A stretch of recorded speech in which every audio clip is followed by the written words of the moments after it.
పడతలేరు. కరణ్ కోటకు పెద్దోళ్ళు అనేది బుగులు పడతలేరు, చిన్నోళ్ళు అనేది బుగులు పడతలేరు. రేపటి నాడికి మా బిడ్డలకు కూడా చేస్తుండొచ్చు. కరణ్ కోటలు ఏం చేస్తారు, ఆ పొద్దు ఆ పిల్లకల్లా వేసిండ్రు, మేము కూడా చేస్తామని వాళ్ళకు మా అల్లుళ్ళకు వాళ్ళకు కూడా వేరే అల్లుళ్ళకు కూడా సపోర్ట్ దొరుకుతుంది. కరణ్ కోటలు ఏం చేసిండ్రు అని పెద్దోళ్ళకు కూడా బుగులు పడతలేరు. రేపటి నాడు కూడా మళ్ళీ ఒకటి జరగవచ్చు. ఈ శిక్ష ఏందో ఒకటి మాకు తెలిస్తే మాకు కూడా ఏది అర్థమవుతుంది అమ్మా. మీ కాళ్ళు మాకు కూడా బిడ్డలు ఉన్నారు సారు, మాకు కూడా బిడ్డలు ఉన్నారు.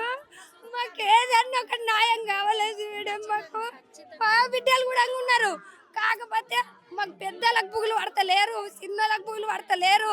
కరణ్ కోట ఏం చేస్తుంది అని ఇది ఒక్కటి ధైర్యం అయిపోయింది వాళ్ళకు. కరణ్ కోట అంటే ఇది వరకు ఎంత మంది బుగులు పడుతుండ్రి, ఇప్పుడు బుగులు పడతలేరు మేడం. మీకు నమస్కారం. వాడిని అయితే శిక్ష చేయవలసిందే. మా పిల్లల్ని ఎట్లా కొనబోతున్నాం అంటే మేము కూడా అట్లా పోవాలి, వాని మంటికి మేము కూడా అట్లా పోవాలి. భర్తను పెట్టుకొని కూడా 8 నెలలకు తల్లి ముందల నడుస్తుంది అంటే న్యాయమన్నా మేడము? న్యాయమన్నా మేడం? ఇది ముందల మాకు కూడా ఉన్నాయి, కానీ ఈ పరిస్థితి లేకుండా మా పెద్దలకు అనేది బుగులు పడతలేరు. ఈ ప్రేమించి పెళ్లి చేసుకున్నాయే ఎక్కువ ఇలాంటి వాటికి ఇట్లా ఎందుకు చేస్తున్నారు? అందుకే ఈ శిక్ష పెడితే ముందల గుట్టంగా ఎవరు ప్రేమించకుండా, ఎవరు నమన చేసుకునకుండా, ప్రేమించకుండా మంచిగా చేసుకునేటట్లా మీరు ఏదన్నా ఒకటి న్యాయం చేయండి మేడం. మీ కాళ్ళన్న మొక్కి మీరు చెప్తున్నాం చూడు మేడం, దండం పెట్టి చెప్తున్నాము.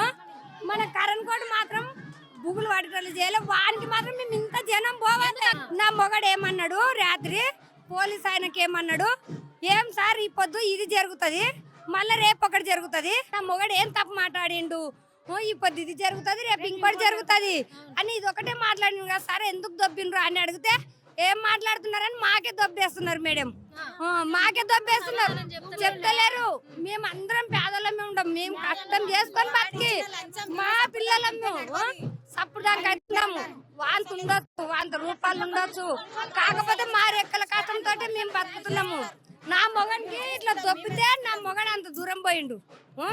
నాయమే మాట్లాడిండు కదా మేడం, నా మొగడు ఏమన్నా తప్పు మాటనా, ఇది ఈ పొద్దు ఇది జరుగుతుంది, రేపు ఇంకోటి జరుగుతుంది అని ఇదే మాట్లాడిండు. ఈ నా మొగనికి ఇట్లా మాట్లాడిండు. మాకు ఇంకా పిల్లలు ఉన్నారు పెళ్లిళ్ళకు. ఈ న్యాయం ఈ శిక్ష జరుగుతున్నా మళ్ళొక్కసారి జీవితంతో మంచిగా చూసుకుంటాం. మీరు అంతే. ఆమె జీవితం పాడింది కదా, ఓన్ జీవితం కూడా పాడు చేయండి మేడం, ఓన్ జీవితం కూడా ఉచిత చేయండి.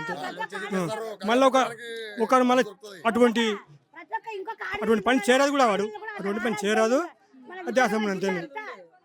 మాది ఇదే ఊరు, మా ఊరు అన్న ఇంకా మన ఊరు మన ఇంకా వికారాబాద్ జిల్లా మొత్తం ఒక్క పిల్లకి ఆడపిల్ల కానీ మగపిల్ల ఆడపిల్లలు కానీ ఆలమోహన్ మంచిగా ఉంటే బాగుంటుంది.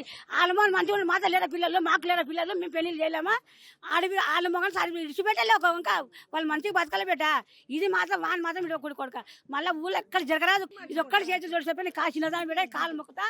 నాకు ఒక బిడ్డ అది ఒక అన్న చచ్చిపోయాడు, ఒక అన్నోడు వాడు నిలబడి పెళ్లి చేసి వాళ్ళ అన్నోళ్ళు ఇప్పుడు అంతా మొత్తం వాళ్ళ ఇంకా వరకు ఇంత వాళ్ళకి ఘోరం జరగలేదు. వాళ్ళ ఆయన కాలమే వాళ్ళ అమ్మ అయితే ఒక సుఖం పాయ ఇట్లా మంచి కర్రగా వేసి ఇచ్చిండు పెళ్లి. వాళ్ళ అన్న, వాళ్ళ తమ్ముడు, వాళ్ళ అన్న, వాళ్ళ వదినలు, వాళ్ళ అక్కలు అందరూ ఇంత వేసి చూడబెట్టాను. ఏమన్నాను వాడిని మాత్రం వాడు వచ్చి మళ్ళీ వస్తాడు రావచ్చు చూడగా, మేము మాత్రం మీరు చూడబెట్టమని ఏమన్నా కానీ పోతే మేము కూడా జైలుకోవచ్చు. ఒక్కరు చేయమి ఒక్కరు మీ పుణ్యం కట్టుకోండి, ఎవరు రాలేరు. ఇప్పుడు వచ్చిరు మీరు మా యాభై తల్లి నాకు ఒక బిడ్డ ఉన్నది, నాకు ఒక బిడ్డ వచ్చినా కదా బిడ్డ. ఇది ఒక్కటి చేయండి కొడుక. మన ఊళ్ళో అసలు అన్ని దేశంలో అన్ని ఊళ్ళకి ఇలా జరగరాదు, ఇట్లా జరుగుతున్నాయి కదా ఫోన్లో ప్రేమించుడు అని, ఇవన్నీ జరగరాదు బిడ్డ. కూడా పోతాం, ఆయన ఇంటికి కూడా పోతాం. అది ఎక్కడైతే జరిగిందో ఆయన ఇంటికి కూడా పోతాం. ఆ చుట్టుపక్కల కూడా మొత్తం అందరిని అడుగుతాము, ఎందుకు ఈ సంఘటన జరిగేటప్పుడు ఎవరు లేరా, ఎందుకు ఆపే ప్రయత్నం కూడా చేయలేదని కూడా మంచిగా పెళ్లి చేసి వాళ్ళు బంగారు పెట్టిరు, అంత పెట్టిండ్రు మంచిగా. వాడికి అంత గౌరవం సరే మంచిగా అయింది బిడ్డ. చిన్న జీవితం మాట్లాడితే కూడా నువ్వు ఏడికి పోయినావు, మీ అమ్మదకే పోయినావు అని కొట్టిండంట ఓ రోజు. అమ్మింటికి పోలేదు ఆమె, గుడికి పోయింది, గుడికాడ మా పిల్ల పోయింది మాట్లాడానికి. నువ్వు మీ అమ్మ వాళ్ళ ఇంటికే పోయినావు అని కొట్టిండంట, పోవద్దంట కొట్టిండంట.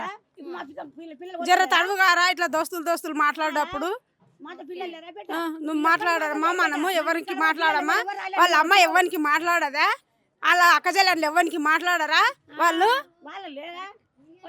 ఎవరికి మాట్లాడకుండా ఉంటారా? వికారాబాద్ జిల్లా కంటే నువ్వు కథను వచ్చిన పెట్టి ఈ ఊరికి ఇది ఒక్కటి చేయబెట్టని చేతులు జోడి చెప్తున్నా కదా, ఇది ఒక్కటి చెయ్యి, వాడు వస్తాడు మళ్ళా. ఇప్పుడు లవ్ మ్యారేజ్ చేస్తున్న వాళ్ళు ఉండరు. ఈ పది రేపు పాపలు దొరకక ఎక్కువ క్యాస్ట్ వాళ్ళంతా 50 లక్షలు ఇస్తాం 60 లక్షలు ఇస్తామని మా కూతురికి అడిగినరు 100 సార్లు.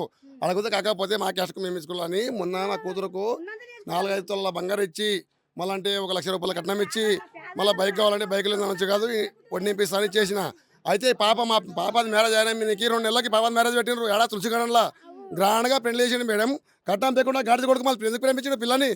ప్రేమించి వాళ్ళకి ఇష్టం లేకుండా కదా బాయ్ కట్నం గురించి ఆశపడ్డా కదా. ఇష్టం లేనప్పుడు తల్లిగారింటి కోపం గాడి కొడుక అంత పాపని ఇస్తాడు బాడ. రాత్రి ఏమన్నా నేను గవర్నమెంట్ హాస్పిటల్ తీసుకుపోయినరు. నేను ఏమన్నా పోయి ఈ కొడుకుని మనము వద్దు సీదామని ఇంటికి సాయిపూర్ తీసుకుపోదామని చెప్పిన. ఈ మా వాళ్ళంతా ఏం చేసిన వద్దు ఇంటికి తీసుకుపోదామని చెప్పినారు. సాయిపూర్ తీసుకొని ఇంటికాడేసి వెళ్ళదు వాడు ఉంటే రాత్రి కుల చెప్తాను నేను ఒక దూరం బంధువులా నేను అన్నను కావాలి. పాపాలు దొరక కాపుర బేడాడుతున్నారు ఎక్క క్యాస్ట్ వాళ్ళంతా. ఏం లేకపోయినా వానికి అక్కజలు ఉంటారు కదా ముగ్గురు. ఇంకో తమ్ముడు పెళ్లికి మరి ఇంకో తమ్ముడికి పిల్లలు వేసాడు. ఈ పాపని ఇట్లా వేసాడు. కాకపోతే నీకు మాలు నచ్చలేదు కదా, ఏమన్నా తప్పు చేసింది కదా మా చెల్లెలు చేస్తే చక్క ఇంటికి వెళ్ళినట్టు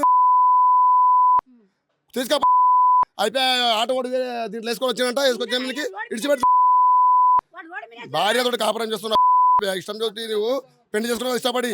అయితే కొంచెం పెళ్లి చేసినారు. నీ కట్నం పెట్టుకున్నా మరి ఎట్లా ఇది చేసినావు నువ్వు? మీ అమ్మ నాన్నకు నువ్వు ఇష్టపడి చేసిన పిల్లల్ని మీ అమ్మ నాన్నకు నువ్వు నచ్చచెప్పి బయట సంసారం చేయనుకుంటే ఇప్పుడు పానం నువ్వు కట్టిస్తావు చెప్తాను నేను. ఎప్పుడైనా కానీ మీ అమ్మాయి తప్పు చేస్తుంది అని చెప్పేసి ఎప్పుడైనా మేడం అదే మాట. మా అమ్మాయి తప్పు చేసినట్టు ఇంటికి వచ్చేది ఉన్నాడు. ఇప్పుడు పిల్లలు దొరకక మంచిపుర పెద్ద పెద్ద క్యాస్ట్ వాళ్ళంతా నింకులు ఆడుతున్నారు. మాకు పాప ఉంటే ఏంటి అని ఇష్టం లేకుండా ఇంటికి పంపడుతుండే దీనికే మేడం. కాకపోతే వాడు దొరికినట్టే మేడం నిజంగా చెప్తున్నా. ఇలా ఎవరు చేయకపోతే మీరు పెద్దవాళ్ళు కదా ఒకటి అడుగుతున్నాను, అంటే మా వరకు వచ్చింది కాబట్టి అడుగుతున్నాను. ఎందుకంటే అనూషను ప్రేమించడానికి ముందు కూడా తనకు వేరే వాళ్ళతో కూడా అలాంటి వ్యవహారాలు ఉండే.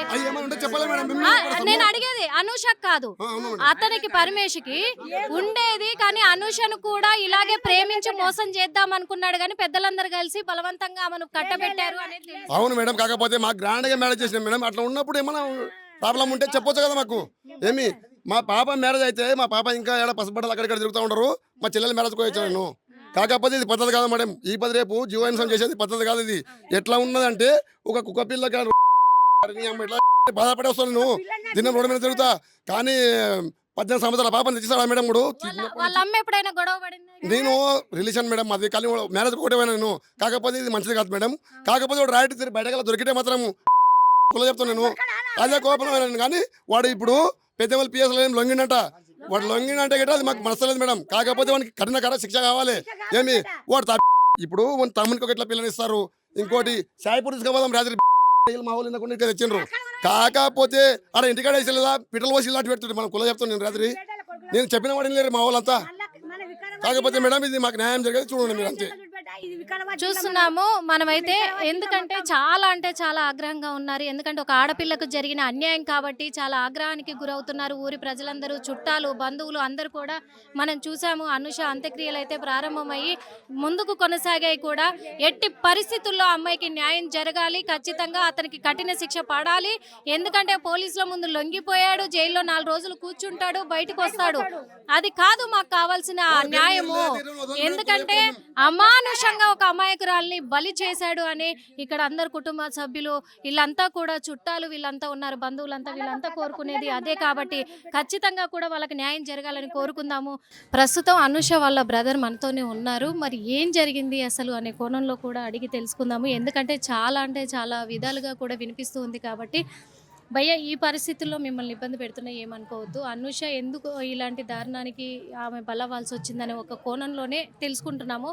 అసలు ఆ వ్యక్తి ఏంటి అసలు? చూడండి మేడం, మాకు ముందుగానే ఇన్ఫర్మేషన్ వచ్చింది.